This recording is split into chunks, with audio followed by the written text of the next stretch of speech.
چلنا ہے تو ہند کے حسان کی بارگاہ میں چلو. بولو نا, نہیں سمجھے؟ بریلی کی دھرتی پہ چلو, احمد رضا کی بارگاہ میں چلو. عشق محبت اعلیٰ حضرت فرماتے ہیں, یہی بولے سدرا والے,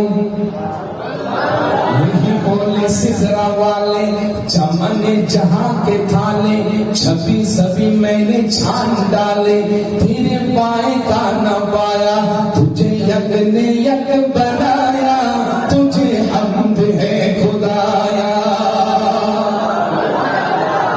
جبرائیل کا عقیدہ, جبرائیل نبی کی بارگاہ میں حاضر ہے. نبی پوچھتے ہیں جبرائیل تم بہت بڑے طاقتور ہو, اللہ نے تمہیں بہت طاقت عطا کی, تم مشرق سے مغرب تک گھومے, پورب سے پچھم تک گھومے, تم نے زمینوں کو دیکھا, تم نے آسمانوں کا سفر کیا, سدرا کے تم مکی ہو, پلک جھپکنے سے پہلے تم فرش زمین پر آتے ہو. اے جبرائیل اتنی طاقت رکھتے ہو, اتنے پرواز کرتے ہو, سب دیکھ لیے, ذرا یہ تو بتاؤ مجھ سا کسی کو کہیں پہ پایا, میرے جیسا کسی کو پایا, میرے جیسا کسی کو پایا. اب جبرائیل کیا کہتے ہیں سنو, یہی بولے سدرا والے. جبرائیل کہتے چمن جہاں کے تھالے, سبھی میں نے چھان ڈالے. یا رسول اللہ میں نے چمن جہاں کے سبھی تھالوں کو دیکھا, الٹ پلٹ کر دیکھا, مشرق کا مغرب دیکھا, شمال کا جنوب دیکھا, ساتوں آزادوں زمینوں کو دیکھا, ساتوں آسمان کو دیکھا, سبھی چھان ڈالے, چھان چھان کر دیکھا, تیرے پائے کا نہ پایا, تیرے پائے کا نہ پایا. یا رسول اللہ میں نے آپ کے قدموں کے مثل کسی کو نہیں پایا, تجھے یک نے یک بنایا. یا رسول اللہ وحدہ لا شریک نے بے مثل و مثال نے آپ کو بے مثل و مثال بنایا. یہ ہے جبرائیل کا عقیدہ کہ میرے نبی جیسا دنیا میں کوئی نہیں, میرے نبی کی طرح کوئی نہیں. آؤ سب مل کر اسی بے مثل و مثال بے مثل نبی کی بارگاہ میں, ہمارے آقا کی بارگاہ میں, ان کے آل و اصحاب کی بارگاہ میں جھوم جھوم کر ایک پر درود پاک پڑھ لے. اللہم وعلى آل سيدنا محمد وبارك وسلم صلاة وسلاما عليك يا رسول الله صلى الله عليه وسلم. اب آئیے سنجیدہ ہو جائیے اور ذرا آنے والے گفتگو کو زیادہ وقت تک نہیں لے جاؤں گا, کیونکہ کافی کل رات سے ہی آپ بھی جاگے ہیں, ہم بھی جاگے ہوئے ہیں. جلوس میں آپ لوگ کافی تھکے ہوں گے, ساری باتیں ہیں. انشاءاللہ چند لمحے کی گفتگو, ابھی تک میں گفتگو میں نہیں گیا, یہ تو اسٹارٹر تھا. کیا تھا؟ آپ کو اسٹارٹ کرنا تھا. ابھی گفتگو میں بڑھیں گے انشاءاللہ. آپ کو میلاد سناتا ہوں انشاءاللہ. سنیں گے میلاد؟ میلاد پر بڑے بڑے کیا کیا بولتے ہیں. اب بتائیے مجھے اس میں شرک اور بدعت کیا ہوا؟ ابھی تک میرے نبی کے بارے میں ہم جو باتیں سنے, کہ یہ گناہ کا کام ہے, گناہ ملے گا ہمیں, کہ ہم جہنم میں جائیں گے؟ نہیں, ہم جنت میں جائیں گے اور نبی کے ساتھ جھومتے جھومتے جائیں گے, نبی کے دیوانوں کے ساتھ جھومتے جھومتے جائیں گے. یہ ہمارا عقیدہ ہے. سناؤں کچھ میں اس کے اوپر؟ مولا علی کا قول ہے کہ جو بندہ, ابھی ان کی کتاب میں ہی ابن حجر مکی, اس سے کوئی عالم ہے, انہوں نے لکھے ہیں کہ علی فرماتے ہیں کہ جو بندہ میلاد مصطفیٰ صلی اللہ علیہ وسلم کی محفل میں 1 درہم خرچ کرتا ہے, 1 درہم خرچ کرتا ہے, روز قیامت جنت میں میرے ساتھ ہوگا. ہم تو جنتی ہیں بھائی, ہمیں رب سے اتنی امید ہے. بچے بچے پڑھاؤ درود پاک پڑھیے. اللہم صلی علی سیدنا محمد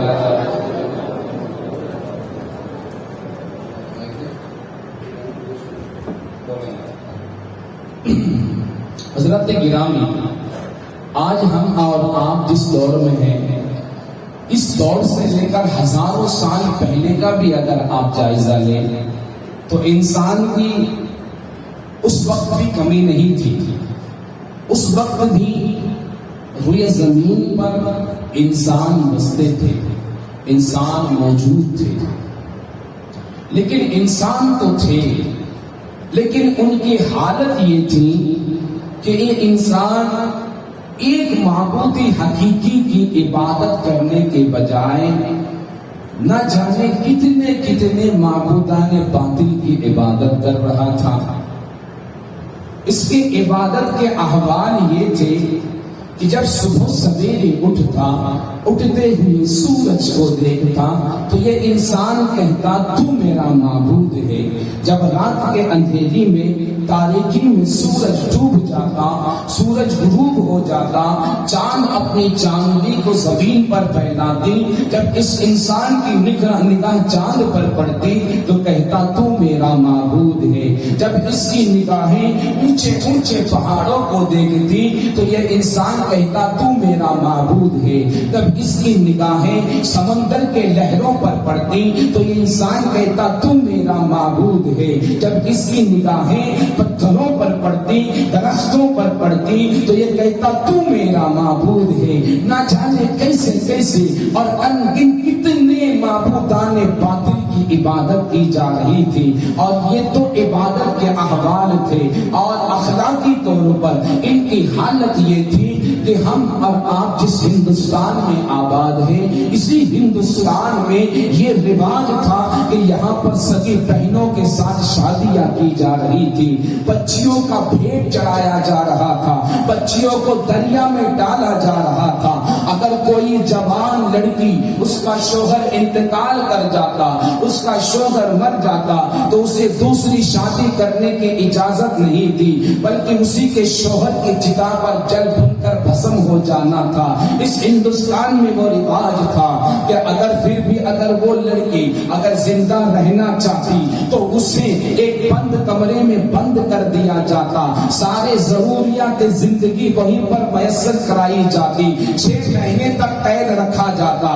6 مہینے کے بعد اگر وہ زندہ نکل آتی اس کمرے سے باہر آ جاتی، آنے کے بعد اس کے منہ پر تعلق لگا دیا جاتا، جانور پر بٹھا کر گلی کوچوں میں گھمایا جاتا، لوگوں کو احساس کرایا جاتا کہ یہ کتنا منحوس ہے، اپنے ہی شوہر کو کھا گئی ہے.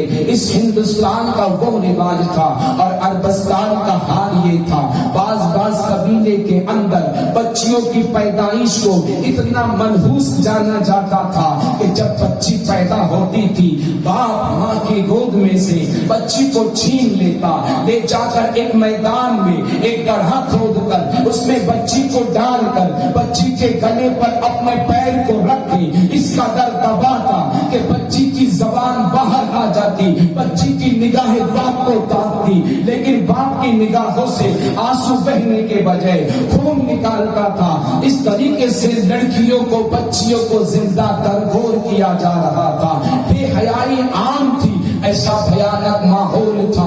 اللہ الصمد، لوگ زنا کرنے کو فخر سمجھتے تھے، لوگ شراب پینے کو فخر سمجھتے تھے، صبح سویرے اٹھ کے شراب پی کر دیگر کاموں میں مشغول ہوتے تھے. ایک غریب پر امیر حکم کر رہا تھا، امیر غریب کو ستا رہا تھا، عورتیں آہیں بھر رہی تھی، عورتیں سسریاں لے رہی تھی. سماج میں عورتوں کو جینے کا ادھیکار نہیں تھا، کوئی اس کی اوقات نہیں تھی، کوئی اس کی بینڈیشن نہیں تھی، کوئی اس کا وقار نہیں تھا. لوگ عورتوں کو جوتیوں کے ٹھوکر پر رکھتے تھے، لوگ اپنے قدموں تلے عورتوں کو سمجھتے تھے.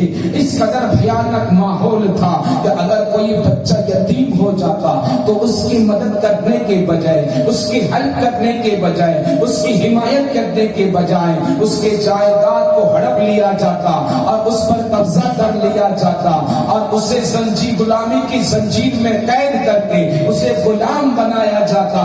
بچیاں سسکیاں لے کر جانے آخری کے سکوت کر رہی تھی. ایسا بھیانک ماحول تھا.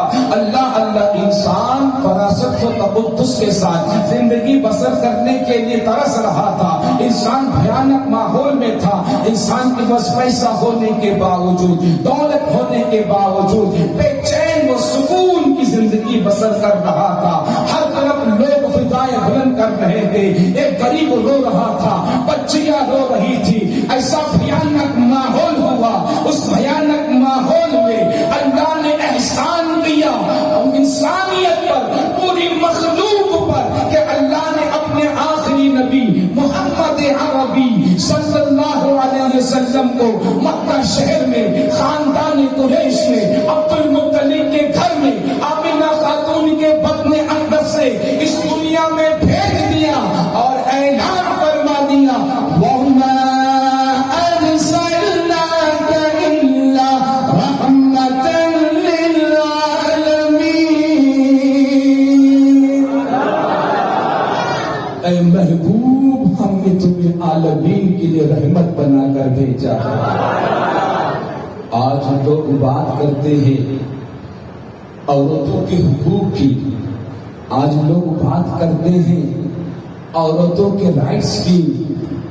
سنو, جن عورتوں کو سماج میں جینے کا ادھیکار نہ تھا, جن عورتوں کو لوگ جوتیوں کے نوک پر رکھتے تھے, اگر ان کے مقام کو کسی نے بلند کیا تو وہ تمہارے نبی نے کیا. جن عورتوں کو قدموں کے ٹھوکر پر رکھا جاتا تھا, انہی عورتوں کو اللہ کے رسول نے وہ مقام عطا کیا کہ جنت کو لا کر ماں کے قدموں تلے رکھ دیا اور ارشاد فرما دیا, اے جوانوں, اے بچوں, اے بوڑھوں, اگر تم جنت کی بہاریں چاہتے ہو تو ماں کے قدموں کے نیچے کے ماں کی خدمت کرو اور جنت کے حقدار ہو جاؤ. جن یتیم بچیوں پر, جن بچیوں کو زندہ درگور کیا جا رہا تھا, اگر ان بچیوں کو اگر کسی نے زندگی دی ہے, ان پر اگر رحم و کرم ہوا ہے, آمد رسول کے صدقے میں کرم ہوا ہے. جب وہ نبی آئے, آنے کے بعد انہی بچیوں کے متعلق میرے آقا فرماتے ہیں, تم میں سے کسی نے 2 بچی کی پرورش اچھے سے کر لی, ان کے اچھے دیندار گھرانے میں شادی کر دیا, ان کی نکاح کر دی, تو سنو, جنت میں میرے ساتھ ہوگا, جنت میں میرے ساتھ ہوگا. جن یتیموں پر ظلم کیا جا رہا تھا, میرے آقا کے آمد کے صدقے میں ان یتیموں کو اتنا مقام حاصل ہوا. میرے آقا فرماتے, جس نے بھی یتیم کے ہاتھ پر سر رکھا جنت میں میرے قریب ہوگا. تو ان مظلوموں کی اگر کسی نے حمایت کی اور کسی کے آنے سے انہیں عروج ملا, تو وہ کس کے, تمہارے اور ہمارے نبی کی آمد کے صدقے میں ملا. تمہارے اور ہمارے نبی کی آمد کے صدقے میں ملا. تو میں پوچھنا چاہتا ہوں کہ یتیموں کو جو سہارا دینے آیا, بے بسوں کے کس بن کر آئے, بے بسوں کو سہارا دینے آئے, جب وہ نبی آئے تو ہم کیوں نہ میلاد منائے, ہم کیوں نہ خوشیاں منائے. ہم تو منائیں گے اور یہ کہیں گے, کیا کہیں گے, حشر تک ڈالیں گے پہلا پیدائش مولا کی دھوم.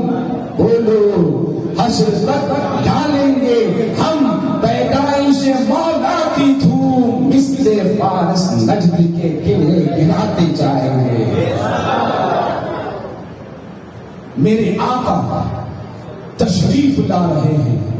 اللہ اللہ, صبح سویرے کے وقت میں میرے آقا اس دنیا میں نبی کونین صلی اللہ علیہ وسلم طلوع اجلال فرماتے ہیں. جب صبح سویرے میرے آقا تشریف لاتے ہیں تو ذہن میں ایک سوال آیا, عقل نے سوال اٹھایا کہ نبی رات کے اندھیرے میں کیوں نہ آئے, یا نبی دن کے اجالے میں کیوں نہ آئے.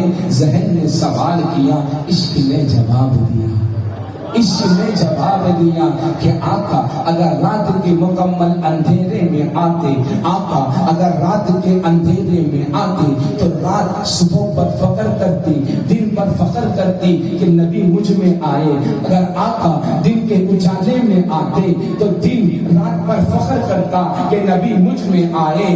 آقا نہ دن میں آئے نہ رات میں آئے, صبح سویرے تشریف لائے تاکہ رات کا اندھیرا جاتے جاتے دن کا اجالا آتے آتے ہوتے مصطفیٰ کا دیدار کر لے.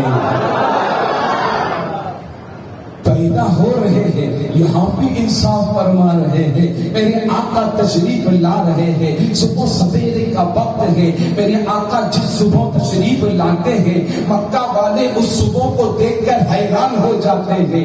کیوں؟ اس لیے کہ میرے آقا کی آمد ہو رہی ہے. میرے آقا تشریف لا رہے ہیں. مکے کی وادیاں مہک رہی ہے, مکے کی در و دیوار مہک رہی ہے, مکے کی شاہد جاہ مہک رہی ہے, مکے کی سڑکیں مہک رہی ہے, مکے کی وادیاں مہک رہی ہے, مکے کی فضائیں مہک رہی ہے. گھر گھر سے خوشبو آ رہے ہیں, ہر طرف سے خوشبو ہی خوشبو ہے. لوگ حیران و پریشان ہے, آج یہ کیا ہو گیا ہے؟ اچانک یہ انقلاب کیسا پیدا ہو گیا ہے؟ یہ گھر گھر میں خوشبوئیں کیسے آ رہی ہے؟ یہ فضا میں عجیب و غریب خوشبو کیسی ہے؟ یہ مکے کی وادیاں مہک رہی کیسے ہے؟ اللہ اللہ. صبح سویرے جب اٹھے ہیں سرداران مکہ حرم کعبہ کے آگے, حرم کے آگے شہر میں جمع ہوتے ہیں. اب آپس میں گفتگو شروع ہے. اے بچے گفتگو مت کرو, ادھر سنو, مجھے سنو. سبحان اللہ. ایک مرتبہ درود پاک پڑھی. اللہم صلی علی وسلم صلاۃ و سلام علیک یا رسول اللہ. سارے سرداران حاضر ہیں, آپس میں گفتگو کر رہے ہیں. کیا بات ہے آج یہ مکے میں اچانک یہ انقلاب کیسے پیدا ہو گیا ہے؟ مکے میں اچانک یہ کیسی خوشبو آ رہی ہے؟ کوئی کہہ رہا ہے آج رات میرا باپ بہت بیمار تھا, لیکن کیا خبر ہے صبح سویرے دیکھتا ہوں بنا دوا کے اچھا ہو گیا ہے. کوئی کہہ رہا ہے میں نے آج صبح سویرے اٹھ کر اپنے جانوروں کا جائزہ لیا, میں نے دیکھا جن جانوروں کے تھن سوکھ چکے تھے, دودھ نہیں تھے, ان کے تھن بھرے ہوئے نظر آ رہے ہیں, دودھ نظر آ رہے ہیں. کوئی کہہ رہا ہے آج میں نے اپنے باغ بغیچے کا جائزہ لیا, صبح سویرے گیا, جو درخت سوکھ چکے تھے وہ درخت ہرے بھرے نظر آ رہے ہیں, بن موسم کے پھل نظر آ رہے ہیں. ابھی کی گفتگو کر رہے ہیں, ابھی اس گفتگو میں ہے یہ کیسا انقلاب ہے, یہ خوشبو یہ کہاں سے آ رہی ہے, یہ در و دیوار کیوں مہک رہے ہیں, ایسا کیوں ہو رہا ہے؟ اسی گفتگو میں تھے, اچانک ایک اور سردار آ کر حاضر ہوتا ہے. وہ سردار پوچھتا ہے میاں یہ اجتماع کیسا ہے, کیوں جمع ہوئے ہو؟ سارے کہتے ہیں نادان تجھے نظر نہیں آ رہا ہے, یہ انقلاب نظر نہیں آ رہا ہے, یہ در و دیوار مہک رہی ہے, یہ دکھائی نہیں دے رہا ہے, یہ عجیب و غریب سماج تجھے نظر نہیں آ رہا ہے. وہ سردار کہتا ہے ساری باتیں تو ٹھیک ہے, مجھے نظر آ رہا ہے, یہ انقلاب بھی درست ہے, لیکن میں جو دیکھ کر آ رہا ہوں وہ اگر بتا دوں تو تم تعجب کرو گے. سارے پوچھنے لگے بتا تو کیا دیکھ کر آ رہا ہے؟ تو وہ سردار کہتا ہے کہ میں ابھی خانہ کعبہ کا طواف کر کے آ رہا ہوں.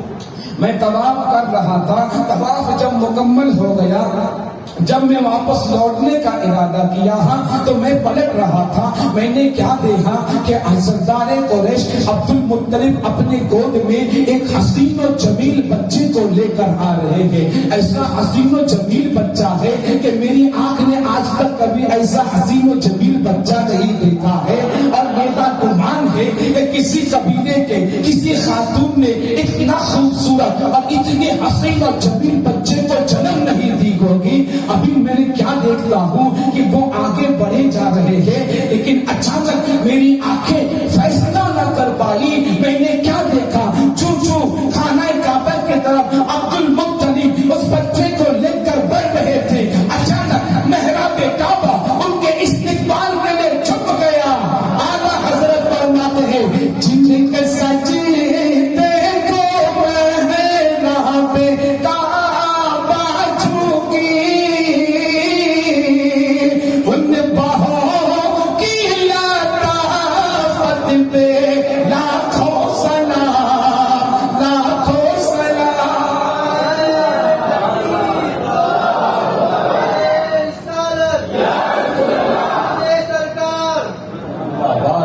واہ، میرے آقا تشریف لا رہے ہیں، محراب کعبہ ان کے استقبال کے لیے جھک رہا ہے۔ اے دیوانوں، اے مسکینوں، اے نبی کے چاہنے والوں، دل پر ہاتھ رکھ کر اپنے نبی کے عظمت کو ملاحظہ کرو۔ تمہارا نبی اس دنیا میں آ رہا ہے، ابھی پیدا ہوا ہے، نبوت و رسالت کا اعلان نہیں ہوا ہے۔ اس بات کو ذہن میں رکھنا، خاص کر میرے جوان گروپ جو ہے، میرے جوان ہے، اس بات کو پکڑ کے رکھنا، ابھی نبوت و رسالت کا اعلان نہیں ہوا ہے، نبی گودی میں ہے، محراب کعبہ استقبال کے لیے جھک رہا ہے۔ اللہ اللہ، اب سردار قریش عبد المطلب خانے کا طواف کر رہے ہیں، نبی کونین آمینہ کا لال آپ کے گودی میں ہے، سارے سردار دیکھتے ہیں کتنا حسین و جمیل بچہ ہے، ہائے ہائے کتنا حسین و جمیل بچہ ہے۔ طواف سے مکمل ہوتے ہیں، آمینہ کے لال کو آمینہ کے گودی میں دے دیتے ہیں۔ اب آمینہ کا لال آمینہ خاتون کے گودی میں ہے، ساری عورتیں آ رہی ہے، زیارت کر رہی ہے اور مبارکبادی پیش کر رہے۔ آمینہ تو بڑا خوش نصیب ہے، تجھے مبارک ہو، کتنا حسین و جمیل بچہ پیدا کی ہے، ہم نے تو کبھی اپنی زندگی میں ایسا حسین و جمیل بچہ نہیں دیکھا ہے۔ ساری عورتیں آ رہے ہیں، آمینہ خاتون کی بارگاہ میں مبارکبادی پیش کرتے ہیں۔ حضرت آمینہ خاتون نبی کی ماں ارشاد فرماتی ہے کہ سنو اے لوگوں، جب میرے نبی، جب میرے بیٹے محمد کی ولادت کا وقت قریب آیا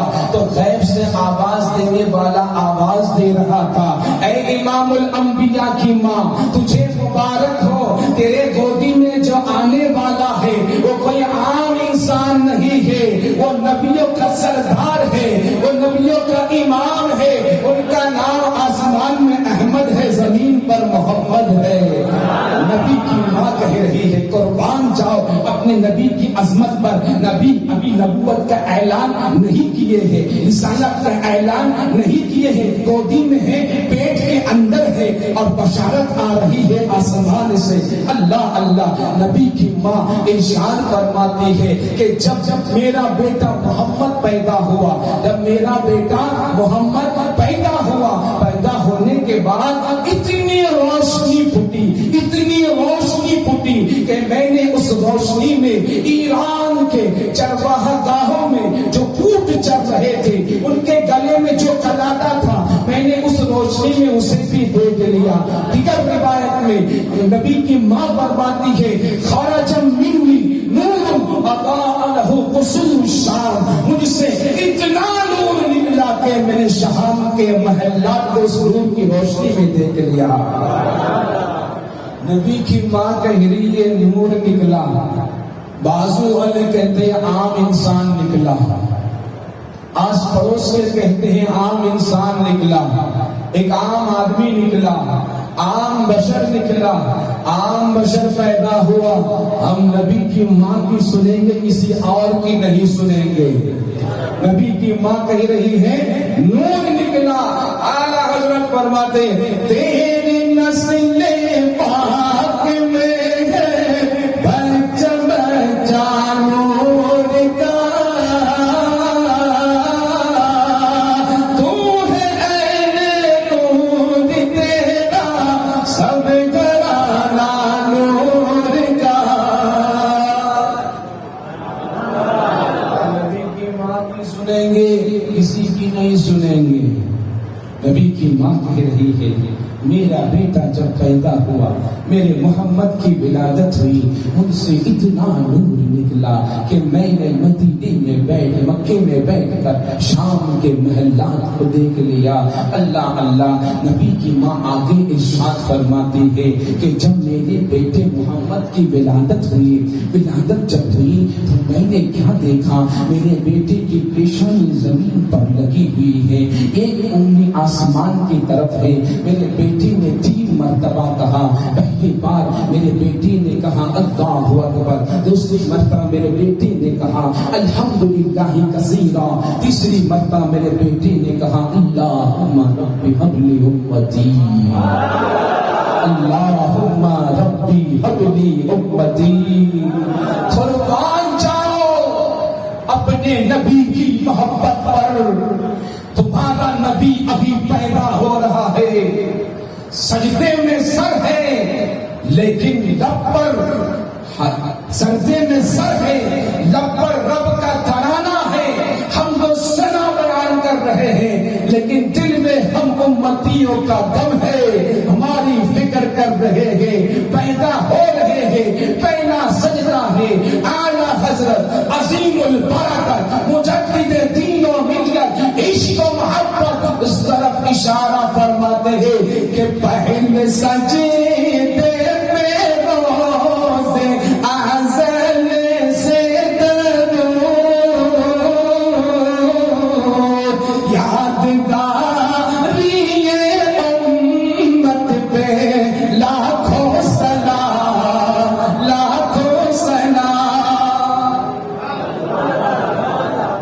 نبی پیدا ہو رہا ہے، نبی کونین تشریف لا رہے ہیں، کیسی محبت ہے، پیدا ہو رہے ہیں، ہم امتی کی فکر کر رہے ہیں، ہم امتی کو یاد کر رہے ہیں۔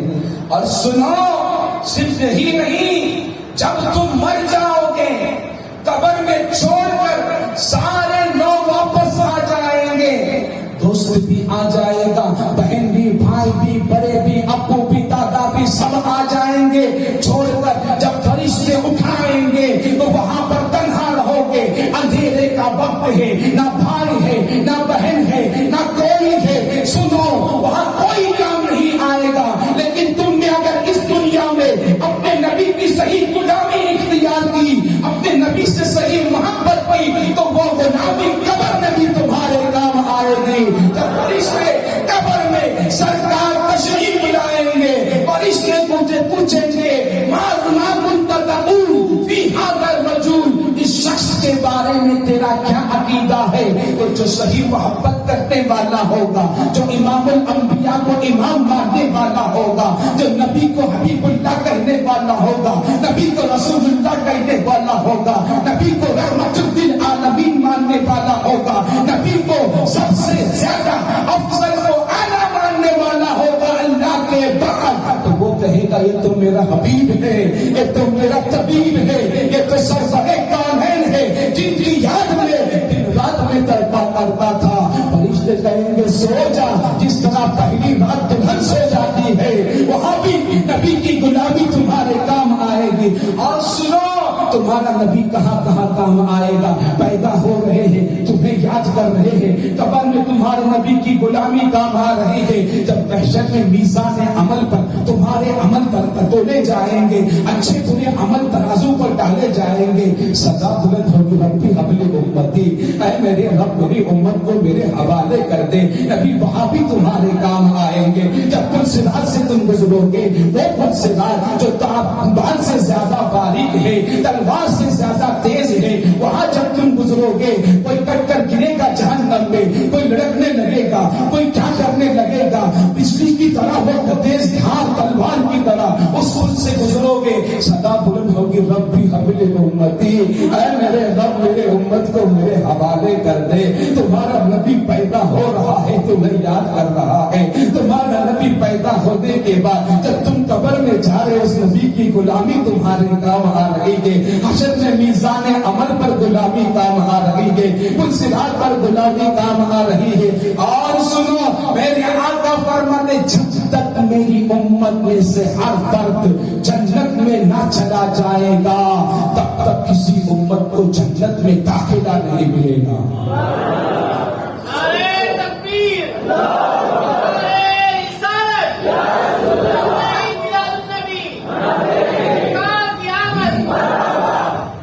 تمہارے نبی کی محبت قربان جاؤ، تو سوچو کہ ہمیں نبی سے کتنی محبت ہونی چاہیے، ہمیں ان کی کتنی فکر کرنی چاہیے۔ ہم اٹھتے بیٹھتے نبی کو کیوں نہ یاد کریں، ہم سوتے جاگتے نبی کو کیوں نہ یاد کریں۔ اے دیوانوں، یہ دنیا کی کلچر چھوڑ دو، یہ انگریزی کلچر چھوڑ دو، یہ تمہارے کام نہیں آئے گی۔ یہ تمہارے نبی کی یہ عظمت ہے کہ ان کے صدقے میں تمہیں یہ مقام ملا ہے۔ یہ آئے ہو سارے امتی کے عین میں، لاسٹ میں، آخر میں آئے ہو، جنت میں پہلے جاؤ گے، جنت میں پہلے جاؤ گے، اپنے وقار کو سمجھو، اپنی بیٹوں کو سمجھو، اللہ اللہ، آؤ میں آپ کو میلاد مصطفیٰ سناؤں۔